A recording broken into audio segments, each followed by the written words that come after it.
Welcome to the Diverse Minds podcast, where we give you the tips, tools, and techniques you need to be a mentally healthy and inclusive leader. Each week, you'll hear about a variety of topics linked to mental health, well-being, and diversity that will enhance both your professional practice and personal well-being. Welcome to the 304th episode of the award-winning Diverse Minds podcast. Last episode, I spoke about why professional courage is dead and how to stand up for what's right at work. If you listened to that episode, did you enjoy it? Did any of it resonate with you? Let me know what you think via the details at the end of the show. And don't forget, the podcast is now fortnightly, but if you're missing weekly content, you have 6 years worth of episodes to listen to. And if you want my handy guide that lists the episodes with a clickable link, you can get it at diverseminds.co.uk/downloads. So today's episode is all about stop blaming culture fit, the truth about systemic bias in HR. And there's a lot of talk right now about how tough the job market is, with few jobs, lots of applicants, and AI stepping in to screen candidates. So it won't surprise you if I say, what if the reason you didn't get a job wasn't your skills or experience, but something far more insidious? That phrase, culture fit or cultural fit, disproportionately affects underrepresented groups. So recruiters hire candidates they think will fit what they either think is a team culture or company culture. But of course, if we do that, this is going to be riddled with our own lived experiences, perspectives, i.e. biases, and it keeps people from progressing, getting a job, and being promoted. It's also something we've been discussing in great detail in the Inclusive Leadership Program that I've been running and delivering. And so let's dive deeper into this term culture fit or cultural fit and how it's described. And I'm going to be using the terminology from a BBC Work Life article, What Does Being a Cultural Fit Actually Mean? So cultural fit is supposed to indicate whether your working preferences and values match the company you're applying to join. If you want to work from home, for example, you'd fit well in a company with a work from home policy, although personally, I think it's more than that. If you're a staunch environmentalist, you won't be a cultural fit for a pro-coal mining lobby. And if you're keen to preserve work-life balance, then just finding its feet startup is unlikely to be a good fit for you. In reality, however, the definition of cultural fit can vary widely. For some recruiters, it can simply mean we get along. If you want to socialize with new colleagues, it isn't a bad thing, but what if it becomes a problem when your opinion of an applicant becomes a deciding factor? And sadly, that happens quite a lot. And then I found a really great paper that has been written, and it's published in Sage Journals. It was published on the 28th of November in 2012, and the link is in the show notes. And it's entitled Hiring as a Cultural Matching, The Case of Elite Professional Service Firms by Lauren A. Rivera. And I strongly recommend, if this is an area of interest to you, really delve into that. It is freely available, free access. But the highlights, in essence, are this paper is a case study of hiring an elite professional services firm is in the US, where Laura investigates the often suggested but empirically unexamined hypothesis that cultural similarities between employers and job candidates matter for employers' hiring decisions. She draws on 120 interviews with employers, as well as participant observations of a hiring committee, i.e. in a recruitment panel. And she argues that hiring is more than just a process of skill sorting, which I think many of us do already know, but it's really good to have that empirical evidence. It is also a process of cultural matching between candidates, evaluators, and firms. Employers sought candidates who are not only competent, but also culturally similar to themselves in terms of leisure pursuits, experiences, and self-presentation styles. Concerns about shared culture were highly salient to employers and often outweighed concerns about absolute productivity or skills for the role. And within her paper, she quotes Elliott and Smith from 2004, who say, hiring is a powerful way in which employers shape labor market outcomes, which I think is very true. But hiring practices are gatekeeping mechanisms that facilitate career opportunities for some groups while blocking entry for others. As an entry point to occupations and income brackets, hiring is a critical site of economic stratification and social closure. So hiring we might think is maybe arbitrary or it's a process. And of course, that's true in some ways. But as always, there is a systemic effect, positive, negative, and can really close off opportunities for people. And if you want to know more about gatekeeping in the workplace, do check out my episode 267, How to Handle Gatekeepers in the Workplace. The paper also talks about 3 things which I thought were really, really helpful. So number 1, the beer test. So how interviewers frequently define cultural fit as likability and looked for applicants they wanted to work with for long hours or have a beer with or, a drink with. And interestingly, going to the pub always comes up in global majority leadership programs that I run, and other leadership programs too, but particularly in global majority leadership programs, how decisions are made in the pub, how if you can't go to the pub for whatever reason, caring, maybe you grew up in an alcoholic family, you might be in recovery, recover, you don't drink for a number of reasons, and you don't go to the pub, you are often missing out more often than not. And again, particularly in academic environments, on particular decisions or ideas, or where grant bid decisions are being made and which grants to apply for. The second area is finding. So fit was favored over technical competence, leading to the selection of candidates from privileged backgrounds similar to the interviewers rather than those with the best skills. And for me, a lot of that's around risk, discomfort. I don't know anyone like this person. And of course, that's all going on inside. It's not manifested outwardly. And the result is homosocial reproduction. So the hiring of mini-me's, which hinders diversity. So many tech companies, particularly in Silicon Valley, have used culture fit or cultural fit as a core requirement. And if you listen to my episode around the book by Sarah Wynne Williams, that she didn't win the Unwin Prize actually, but the Facebook, a story of where I used to work, all about Facebook, episode 300. She talks about this in there, but in this particular, back to the BBC paper, they talk about Silicon Valley have used culture fit as a core requirement, which has frequently led to exclusionary outcomes. So there's another case study in 2021, a report from Generation found that only 15% of hiring managers saw candidates over the age of 45 as a good quote unquote cultural fit for entry level positions. Also, extroverts are typically favored over perceived introverts, and disabled candidates are often overlooked and face higher barriers. And sadly, we know that's across all sectors to being considered a fit. And again, I think people are so unused to supporting disabled people in an appropriate way.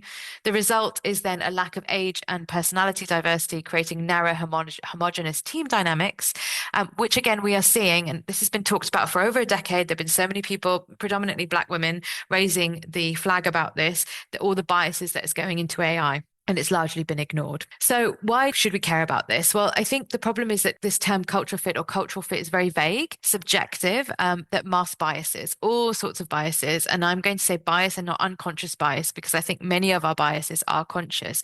And an example is many years ago, I was doing some work for a very large and I would say cutting edge advertising agency. And they absolutely refused. We were talking about cultural fit. We had a long conversation about this, and they refused to have, score sheets. So the questions on the page, and then you score out of 5, out of 3, out of 10 for particular answers. And they said, "Oh, no, we'd never do that. That's far too procedural and far too public sector for us." And I asked the question. I said, "Okay, so if someone brings a challenge to you, how do you prove that you have followed a procedure or that you made a decision based on some kind of empirical numeracy, or you've been looking at their answers, taking the notes down?" And it was blank faces all around the room.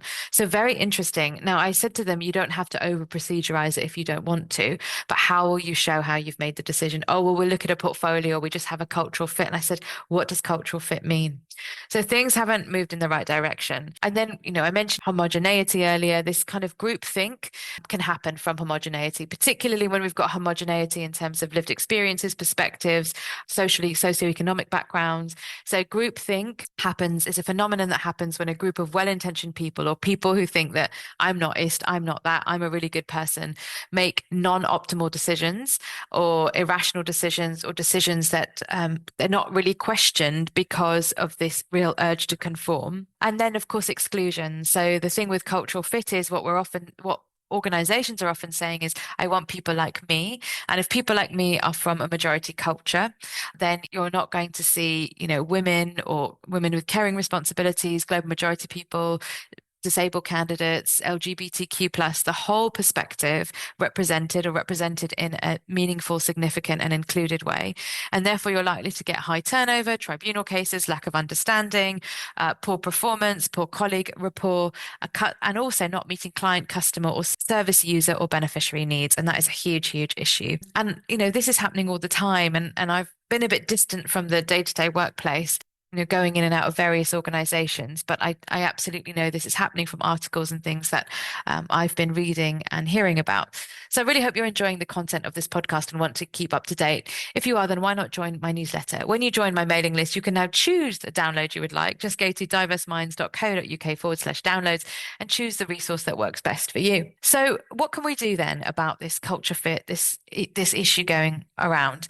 Well, if you want to know specifically about changing recruitment processes, you can do that. In episode 95, I talk about shaking up your recruitment processes, and I speak in detail about things like EDI straplines, internships, shifting your screening processes, open days, etc. But today I want to focus more on how we can shift from the term cultural fit to changing mindsets. So first of all, I think we have to be really honest about the discomfort. So, I feel an X type of hire would be risky. And I think often that's what it comes down to, this idea of risk. Oh gosh, cultural fit, like me, I trust myself. I can trust people who are similar to me. Oh, this person's different in whatever way. It feels risky. I don't know. I don't know their modus operandi. I don't know how they're going to behave. I don't know. I don't know. I don't know. And this sense of risk and anxiety, which I've only seen increasing and increasing and increasing in the workplace. So why don't we talk about that? I feel this is risky because, and then start to deconstruct that and work backwards. Because we know that by suppressing things, they don't go away. They never go away. They will perpetuate, and we will find things to confirm our mindset, our thinking, and our stereotypes. And you might not be able to do that by yourself. So you might have to get people in and really deconstruct things or talk about things. I think book groups, workplace book groups can be really powerful for this. So, there's umpteen books you could pick from to read and discuss and deconstruct. And then, then deconstruct this idea of when we talk about cultural fit, when we say cultural fit, what on earth do we mean? So do we mean someone who meets our team way of working? Do we mean someone who's going to come out with us for a drink on Friday? Do we mean someone who wears the most fashionable clothes? Do we mean someone who speaks in a particular way? Or are we thinking about our organization's vision, so mission and aim? So, we're an ambitious organization, or this person came across as really ambitious. Is that what we mean? I don't know. Only you can answer that question. But asking those questions. And if it's about the vision, mission, and aims of the organization, you could test these in an interview. So things like, what was it, the very obvious things, what was it that appealed to you about working here? Now, we know that we're all presenting our best front at an interview. So I'm not saying you're going to get 100% the truthful answer because we're putting our best foot forward. We've more than likely done our research, but it's, it's really important to think about that. But also, looking at maybe you've got some 5 keywords that link to values and asking, how do our organization values match with your values? And can you give some examples of that? So that's a much better way of testing that. I would also say stop the presentations and start doing skill-based tests. So it's amazing, and this won't apply to all jobs, of course, the number of people that cannot do double-sided photocopying. It's a great test to have. If you want to test someone's initiative and their skills and resource, try doing that because people just couldn't do it. And it's so difficult to get people to do double-sided photocopying. They don't know how to do it. So, but I'm not saying you should use that, but stop the presentations because sometimes you need it, if it's an account manager role for an advertising company, but we don't always need presentations. And I think it's actually much better to get people to reply to an email without AI, especially now. Things like spreadsheets, things like writing a communications briefing, of course, with reasonable adjustments in place, of course, giving people enough time. I don't think that's really the issue, but presentations, I think, can really play into this. Oh, they're a good cultural fit. They're shiny, they're glossy, and it plays to certain people's strengths really, really well. I also think, and this is going a little bit into recruitment again, but I didn't talk about it in episode 95, but is sending interview questions in advance. Now, there's often a lot of pushback around this. And I remember a very senior person when I was at the University of Leeds on the council said, oh, I was really against this. And actually, we started doing it, particularly for research roles. And what I noticed is that those who are going to do the work are going to do the work, and those who wouldn't do the work don't do the work, i.e., it doesn't have any advantage or disadvantage because you're sending it to all the candidates, and people that would spend the time doing lots of research and prep will do it regardless of having the questions or not. But if you send the questions, it can really remove a lot of anxiety for people. It makes the process accessible to everyone. So whether people, and it means that maybe if people don't want to declare neurodivergent condition, they don't have to for as one example. So it's really, really great. And actually being on the receiving end of this, having been to an interview where they send you the questions out in advance was so helpful. It was so brilliant. And also putting questions in the chat if it's an online interview. This is really, really helpful. And I think, again, you're taking away that nervousness and, oh my gosh, what are they going to ask me? And I also remember, this was many years ago, being part of an interview panel, and the candidate said, oh, just wait a minute, I'm going to take out my notes, took out a notebook and started reading from some of their bullet points, and they were shaking, but that was really helpful. And we hadn't sent out the questions in advance, but I think they bullet pointed some examples of previous experience. So why not let people do that? Let them bring in their notes. It's not an exam.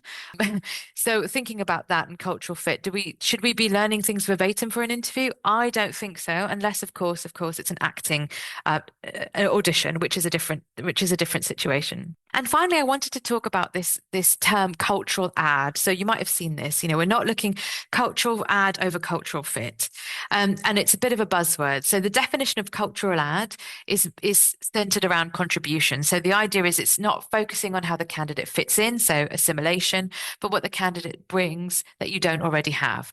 For example, new perspectives, different experience, ways of thinking that can shift your culture in a different direction. And it's supporting this idea of inclusion, adaptability, and long-term resilience. Now, I do think that's very helpful, but to me, that's what an interview should be doing. We have to have terms for everything, don't we? So cultural ad is super, super important. Maybe that term resonates with you, but I just think it's about solid, good recruitment. So what does solid, good recruitment look like? And also asking ourselves, why do we want a difference of lived experience? What are our current gaps? And you might not be able to identify that yourself. So can you get the 360 feedback? Can you talk to clients, customers, other teams?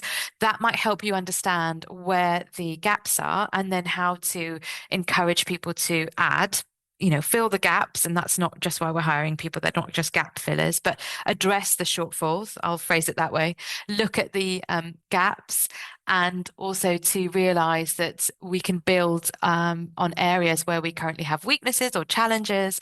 So, if the term cultural ad resonates with you, great. I'm not sure I like it, to be honest. I'm in agreement with the potential definitions. But again, why are we trying to find something against culture fit? So, I think it's just about positive additions to the team or expanding the team's skills, knowledge, and lived experiences. I think that's a better way of phrasing it. But if that sits well with you, go for it. So cultural fit in hiring is very real and happening all the time. It may seem like a quick fix. It's easy. It makes us feel comfortable, but doesn't hold true business benefits in terms of innovation. It's possible to shake up your recruitment systems and get to a place of change. Absolutely. There are lots and lots of ways to do that.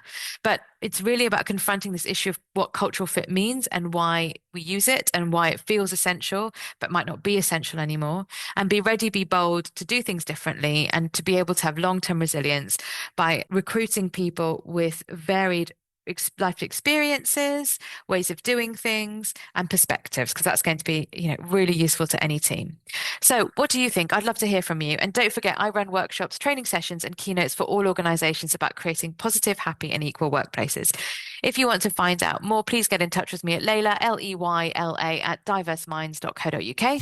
I really hope you've enjoyed today's shows and shows over the last 6 years. If you have, why not leave me a review on Apple, Spotify, or wherever you listen to your podcast from.